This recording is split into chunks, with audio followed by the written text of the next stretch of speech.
ಒಂದೂರಲ್ಲಿ ರವೀನಾ ತನ್ನ ಅಪ್ಪ ಅಮ್ಮನ್ ಜೊತೆ ವಾಸ ಮಾಡ್ತಿದ್ಲು. ರವೀನಾ ಅಪ್ಪ ತುಂಬಾ ದೊಡ್ಡ ಬಿಸ್ನೆಸ್ ಮನ್ ಆಗಿದ್ದ.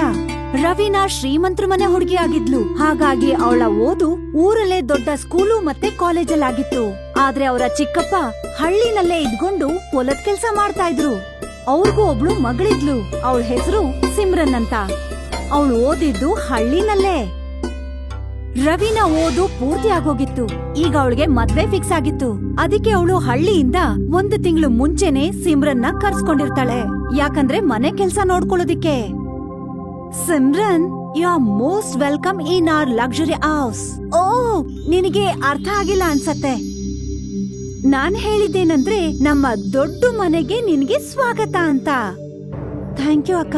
ಹಾ ಖಂಡಿತ. ಈಗ ನೀನ್ ಬಂದಿದ್ಯಲ್ಲ, ಎಲ್ಲಾನು ಕಲ್ತ್ಕೋತೀಯ ಬಿಡು. ಹೇಗೂ ನೀನು ಹಳ್ಳಿನಲ್ಲಿ ಇಂಗ್ಲಿಷ್ ಅಂತೂ ಕಲ್ತಿರಲ್ಲ. ನಿಮ್ಮಪ್ಪ ನಿನ್ನನ್ನ ಸರ್ಕಾರಿ ಸ್ಕೂಲಲ್ಲಿ ಓದ್ಸಿರೋದಲ್ವಾ?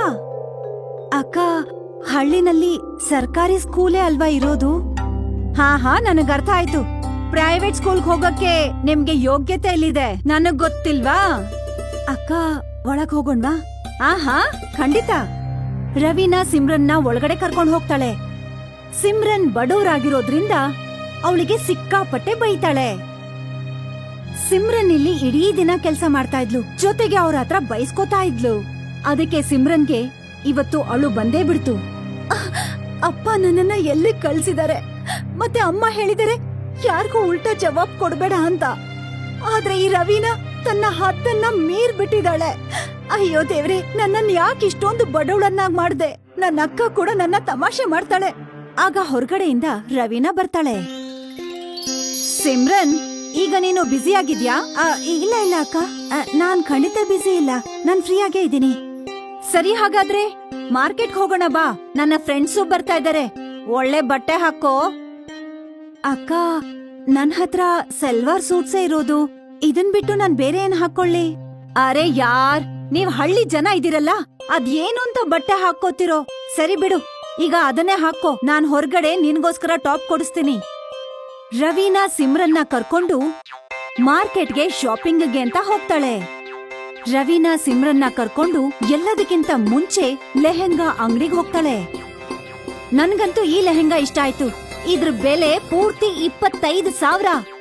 ಹೌದಕ್ಕ, ಇದನ್ನ ನೋಡೋದಕ್ಕೂ ತುಂಬಾ ಚೆನ್ನಾಗಿದೆ.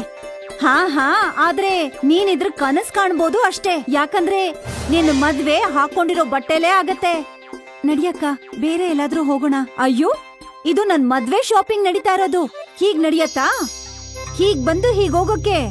ಈ ಊರಿನ ದೊಡ್ಡ ಬಿಸ್ನೆಸ್ ಮಗಳು ರವೀನಾ ಮದ್ವೆ ಆಗ್ತಾ ಇರೋದು, ಹಳ್ಳಿ ರೈತನ್ ಮಗಳದಲ್ಲ.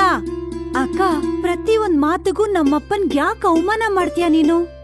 ಓ, ಮಗುಗೆ ಬೇಜಾರಾಯ್ತಾ? ಸಾರಿ ಪುಟ್ಟ, ನನಗ್ ಗೊತ್ತೇ ಇರ್ಲಿಲ್ಲ ನಿಮ್ಮ ಅಪ್ಪನ ಹತ್ರ ಮರ್ಸಿಡೀಸ್ ಇದೆ ಅಂತ. ನಾನ್ ಏನೇನೋ ಹೇಳ್ಬಿಟ್ಟೆ. ಆಯ್ತಾಯ್ತು, ನಡಿ ಈಗ. ಬಾ, ನಾನ್ ನಿನಗೂ ಬಟ್ಟೆ ಕೊಡಿಸ್ತೀನಿ. ಇಲ್ಲ ಅಂದ್ರೆ ನನ್ ಫ್ರೆಂಡ್ಸ್ ಬಂದ್ಬಿಡ್ತಾರೆ ಅಷ್ಟೇ. ಬೇಡ, ನನ್ಗೆ ಯಾರು ಏನು ಕೊಡ್ಸೋದ್ ಬೇಕಾಗಿಲ್ಲ. ಸರಿ ಬಿಡು, ನಿನಗೇನು ಬೇಕಾಗಿಲ್ಲ ಅಂದ್ರೆ ನನ್ನ ಬೇರೆ ಶಾಪಿಂಗ್ ನ ಮುಗಿಸ್ಕೋತೀನಿ. ನನ್ಗೇನು ಬೇಜಾರಾಗಲ್ಲ. ತಗೋ, ಈ ಬ್ಯಾಗ್ ಅನ್ನ ಹಿಡ್ಕೊ ನೀನೀಗ. ಸಿಮ್ರನ್ ಲೆಹೆಂಗಾ ಬ್ಯಾಗ್ ಅನ್ನ ಹಿಡ್ಕೊಂಡು ಸುಮ್ನೆ ಅವಳ ಹಿಂದೆ ಹೋಗ್ತಾ ಇರ್ತಾಳೆ. ಆಗ ಅದೇ ಸಮಯಕ್ಕೆ ರವೀನಾ ಫ್ರೆಂಡ್ಸ್ ಇಬ್ರು ಬರ್ತಾರೆ. ಅವರು ತುಂಬಾ ಹೊತ್ತಿನ ತನಕ ಮಾತಾಡ್ತಾ ನಿಂತ್ಕೋತಾರೆ. ಆಗ ಅವ್ರ ಫ್ರೆಂಡ್ಸ್ ಅಲ್ಲಿ ಒಬ್ಳು ಹೇಳ್ತಾಳೆ, ರವೀನಾ, ಇವಳು ಯಾರು? ಯಾರ್ ನೀವಿದಿರಲ್ಲ, ನೋಡಿದ್ರೆ ಗೊತ್ತಾಗಲ್ವಾ ನಿಮ್ಗೆ? ಅವಳ ಬಟ್ಟೆನ ನೋಡು.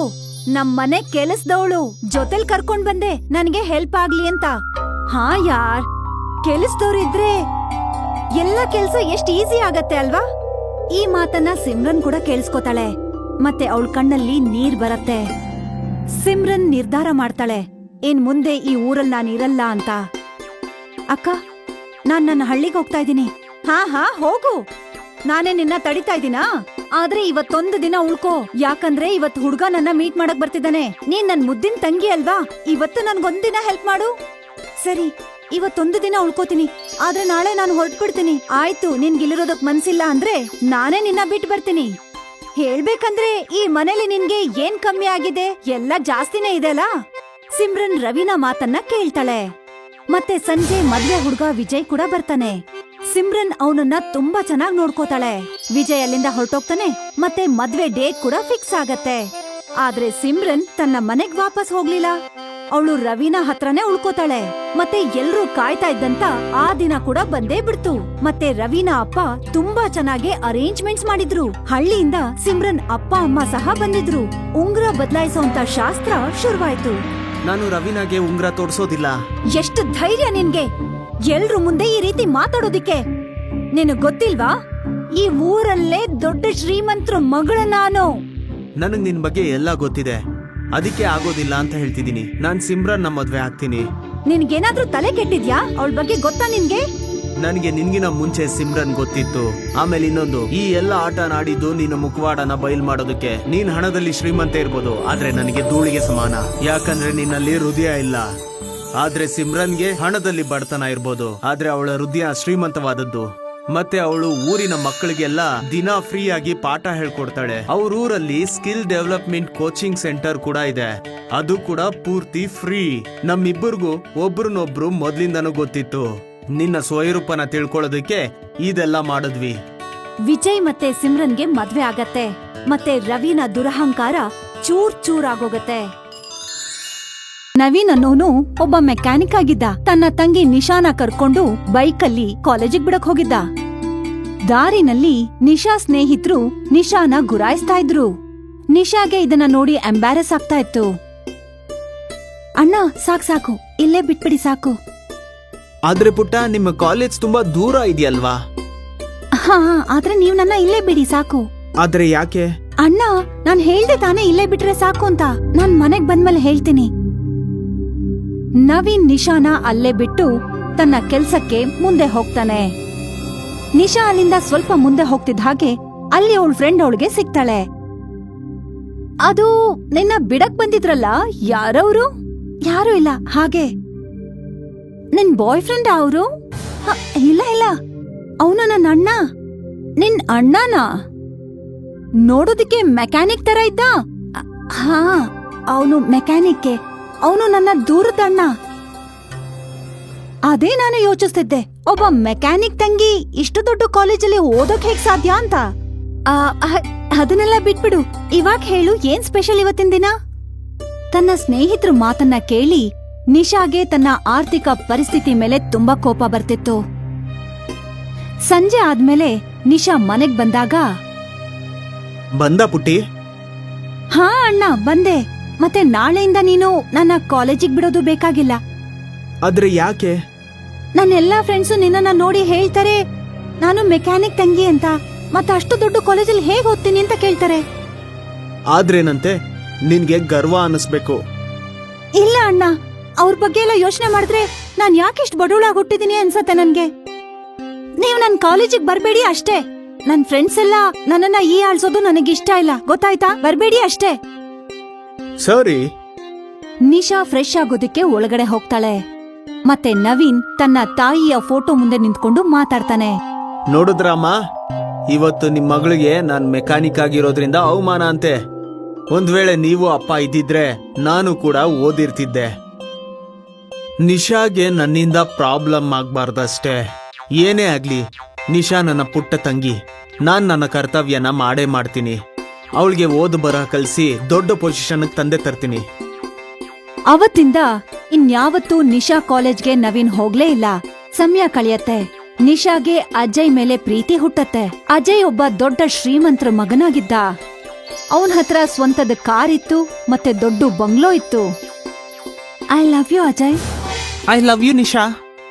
ಈಗ ನಾವು ಮದ್ವೆ ಮಾಡ್ಕೋಬೇಕು ಅನ್ಸತ್ತೆ. ನಾನೇ ಕೇಳ್ಬೇಕು ಅಂತ ಇದ್ದೆ. ಹೇಳು, ನಮ್ಮಪ್ಪನ ನಿಮ್ ಮನೆಗೆ ಯಾವಾಗ ಕರ್ಕೊಂಬರ್ಲಿ? ನೀನ್ ನಮ್ಮ ಮನೆಗ್ ಬರ್ಬೇಡ. ನಾನೇ ನನ್ನ ಅಣ್ಣನ್ನ ನಿಮ್ ಮನೆಗ್ ಕಳಿಸ್ತೇನೆ. ಸರಿ, ಹಾಗೆ ಆಗ್ಲಿ. ನಿಶಾ ಮನೆಗ್ ಬಂದು ತನ್ನ ಅಣ್ಣನ್ ಜೊತೆ ಮಾತಾಡ್ತಾಳೆ. ಅಣ್ಣ, ಅಜಯ್ ಮತ್ತೆ ನಾನು ಒಬ್ರನ್ನ ಒಬ್ರು ಪ್ರೀತಿ ಮಾಡ್ತೀವಿ. ಮತ್ತೆ ನಾವಿಬ್ರು ಮದ್ವೆ ಮಾಡ್ಕೋಬೇಕು ಅಂತಿದೀವಿ. ಇದಂತೂ ಒಳ್ಳೆ ಸುದ್ದಿ ಪುಟ್ಟಿ. ಆದ್ರೆ ಅಣ್ಣ, ಅವ್ರು ತುಂಬಾ ದೊಡ್ಡ ಶ್ರೀಮಂತರು. ಈ ಸಂಬಂಧ ಮಾತಾಡೋದಿಕ್ಕೆ ಅವರೇ ಕರೆದಿದ್ದಾರೆ. ಒಂದ್ ವೇಳೆ ನಿನ್ನನ್ ನೋಡಿ ಅವ್ರ ಮನ್ಸು ಬದ್ಲಾಗೋದ್ರೆ ಆಗ? ಹಾಗೇನಾಗಲ್ಲ ಪುಟ್ಟ, ನೀನ್ ತೊಂದ್ರೆ ತಗೋಬೇಡ. ನಾನ್ ಏನಾದ್ರೂ ಮಾಡಿ ನಿನ್ನ ಮದ್ವೆ ಸಂಬಂಧ ಮಾತಾಡ್ತೀನಿ. ಅಣ್ಣ ಪ್ಲೀಸ್, ಒಂದ್ ಒಳ್ಳೆ ಬಟ್ಟೆ ಹಾಕೊಂಡ್ ಹೋಗು. ನೀನೇ ಹೋಗಿ ನಿನ್ಗಿಷ್ಟ ಬಂದಿದ್ ಬಟ್ಟೆನ ಎತ್ಕೊಡು, ನಾನ್ ಅದನ್ನೇ ಹಾಕೊಂಡು ಹೋಗ್ತೀನಿ. ಮಾರನೇ ದಿನ ನಿಶಾ ತನ್ನಣ್ಣನ್ಗೆ ಒಳ್ಳೆ ಬಟ್ಟೆನ ಹಾಕ್ಸಿ ಅಜಯ್ ತಂದೆನ ಭೇಟಿ ಮಾಡೋದಕ್ಕೆ ಅಂತ ಅವ್ರ ಮನೆಗೆ ಅವಳು ಕಳಿಸ್ತಾಳೆ. ಬನ್ನಿ ಬನ್ನಿ ನವೀನ್ ಅವರೇ ಬನ್ನಿ. ನವೀನ್ ಒಳಗಡೆ ಬರ್ತಿದ್ದ ಹಾಗೆ ಕೃಷ್ಣ ಅವ್ರ ಕಾಲ್ ಮುಟ್ಟಿ ನಮಸ್ಕಾರ ಮಾಡ್ಕೋತಾನೆ. ಅಯ್ಯೋ ನನ್ ಕಾಲ್ ಮುಟ್ಟೋ ಅವಶ್ಯಕತೆ ಏನಿತ್ತಪ್ಪ. ನೀವು ನನಗಿನ್ನ ದೊಡ್ಡವರು, ಇದೇ ನಮ್ಮ ಸಂಸ್ಕಾರ, ದೊಡ್ಡವ್ರಿಗೆ ಗೌರವ ಕೊಡೋದೆ. ವಾಹ್, ನಿಮ್ಮ ಸಂಸ್ಕಾರ ನನಗೆ ಇಷ್ಟ ಆಯ್ತು. ನನಗೆ ಈ ಸಂಬಂಧ ಒಪ್ಪಿಗೆನೆ. ಇದಂತೂ ಸಂತೋಷದ ವಿಷಯ. ಆದ್ರೆ ನಾನ್ ನಿಮ್ಗೆ ನನ್ನ ಕುಟುಂಬದ ಬಗ್ಗೆನೂ ವಿವರವಾಗಿ ಹೇಳ್ಬೇಕು. ನೋಡಿ, ನಾನೊಬ್ಬ ಮೆಕ್ಯಾನಿಕ್. ಆಮೇಲೆ ನಮ್ಮ ಆರ್ಥಿಕ ಸ್ಥಿತಿನೂ ಅಷ್ಟು ಚೆನ್ನಾಗಿಲ್ಲ. ನನಗ್ ಗೊತ್ತಿದೆ. ನನಗೆ ನೀವು ಮೆಕ್ಯಾನಿಕ್ ಆಗಿರೋದ್ರಿಂದ ಯಾವುದೇ ತೊಂದರೆ ಇಲ್ಲ. ನನಗ್ ಬೇಕಾಗಿರೋದು ನನ್ನ ಮಗನ್ಗೆ ಒಳ್ಳೆ ಹೆಂಡತಿ ಸಿಗ್ಬೇಕು. ದುಡ್ಡಂತೂ ನನ್ನ ಹತ್ರ ತುಂಬಾನೇ ಇದೆ. ನನ್ಗೆ ಹೇಳೋದಕ್ಕಾಗ್ತಿಲ್ಲ ನನಗೆ ನಿಮ್ಮ ಮಾತನ್ನ ಕೇಳಿ ಎಷ್ಟು ಖುಷಿ ಆಗ್ತಿದೆ ಅಂತ. ಈ ಸಿಹಿ ತಿಂದು ಬಾಯನ್ನ ಸಿಹಿ ಮಾಡ್ಕೊಳ್ಳಿ. ಖಂಡಿತ. ಕೃಷ್ಣ ಅವರು ಮತ್ತೆ ನವೀನ್ ಸಿಹಿ ತಿಂತಾರೆ. ಅಲ್ಲಿಗೆ ಅಜಯ್ ಮತ್ತೆ ನಿಶಾ ಸಂಬಂಧ ನಿಶ್ಚಯ ಆಗತ್ತೆ. ನೀವು ತಪ್ಪು ತಿಳ್ಕೊಳ್ಳಿಲ್ಲ ಅಂದ್ರೆ ನಾನ್ ನಿಮ್ಮ ಹತ್ರ ಏನೋ ಕೇಳ್ಬೇಕು ಅನ್ಕೊಂಡಿದೀನಿ. ಹಾ, ಕೇಳಿ.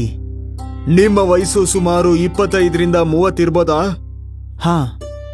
ನಾನ್ ಕೇಳ್ಪಟ್ಟೆ ನಿಮ್ಮ ತಾಯಿ ನಿಶಾಗೆ ಜನ್ಮ ಕೊಡ್ಬೇಕಂದ್ರೇನೆ ಸತ್ತೋದ್ರು ಅಂತ. ಹೌದು, ಆಗ ನನ್ಗೆ 10 ವರ್ಷ ಆಗಿತ್ತು. ನಿಶಾ ಆಗ್ತಾನೆ ಹುಟ್ಟಿದ್ಲು. ನಮ್ಮಮ್ಮ ನಿಶಾನ ನನ್ನ ಕೈಯಲ್ಲಿ ಕೊಟ್ಟು ಮತ್ತೆ ನನ್ಗೆ ಹೇಳಿದ್ರು, ಇವತ್ತಿಂದ ಅವಳ ಜವಾಬ್ದಾರಿ ನಿಂದಪ್ಪ. ನೀನ್ ಅವಳಿಗೆ ಅಣ್ಣ ಅಲ್ಲ, ಅವಳ ತಂದೆ ತಾಯಿ ಇಬ್ರು ಆಗಿರ್ಬೇಕು. ಮತ್ತೆ ಅವತ್ತಿಂದ ಯಾವ ಕೆಲ್ಸ ಸಿಗುತ್ತೋ ಅದನ್ನೆಲ್ಲ ಮಾಡಿ ನಮ್ಮಿಬ್ಬರು ಹೊಟ್ಟೆ ತುಂಬಿಸ್ಕೊಂತಾ ಇದೀವಿ. ಆದ್ರೆ ನಾನಂತೂ ನಿಶಾಗೆ ಯಾವುದೇ ಕೊರತೆನ ಮಾಡಿಲ್ಲ. ಅವಳನ್ನ ಒಳ್ಳೆ ಸ್ಕೂಲಲ್ಲಿ ಓದಿಸ್ದೆ, ಮತ್ತೆ ಒಳ್ಳೆ ಕಾಲೇಜಿಗೆ ಸೇರ್ಸಿದೀನಿ. ನನಗೆ ಏನ್ ಬೇಕಂದ್ರೂ ಆಗ್ಲಿ, ಆದ್ರೆ ನಿಶಾಗೆ ಎಲ್ಲನೂ ಒಳ್ಳೇದನ್ನೇ ಕೊಟ್ಟಿದ್ದೀನಿ. ಇದನ್ನೆಲ್ಲ ಕೇಳಿ ನನಗೆ ನಿನ್ ಮೇಲಿರೋ ಗೌರವ ಜಾಸ್ತಿ ಆಗ್ತಿದೆ. ನಾವು ಆದಷ್ಟು ಬೇಗ ನಿಶಾ ಮತ್ತೆ ನನ್ನ ಮಗನ್ಗೆ ಮದ್ವೆ ಮಾಡಿಸ್ಬೇಕು. ನಿಶಾ ಮತ್ತೆ ಅಜಯ್ಗೆ ತುಂಬಾ ಜೋರಾಗಿ ಮದ್ವೆ ಆಗತ್ತೆ. ನವೀನ್ ತನ್ನ ಜವಾಬ್ದಾರಿನ ತುಂಬಾ ಚೆನ್ನಾಗಿ ನಿಭಾಯಿಸ್ತಾನೆ. ಮದ್ವೆ ಆಗಿ 2 ವರ್ಷ ಆದ್ಮೇಲೆ ನಿಶಾ ಗರ್ಭವತಿ ಆಗಿದ್ಲು. ಇಡೀ ಕುಟುಂಬ ಖುಷಿಯಾಗಿತ್ತು. ಈ ವಿಷಯ ನಿಮ್ಮ ಅಣ್ಣಂಗೂ ಹೇಳ್ಬಿಡು. ಇಲ್ಲ, ಅವ್ರಿಗೆ ಹೇಳೋದ್ ಬೇಡ. ಅವನಿಲ್ಲಿಗೆ ಓಡ್ಕೊಂಡ್ ಬರ್ತಾನೆ.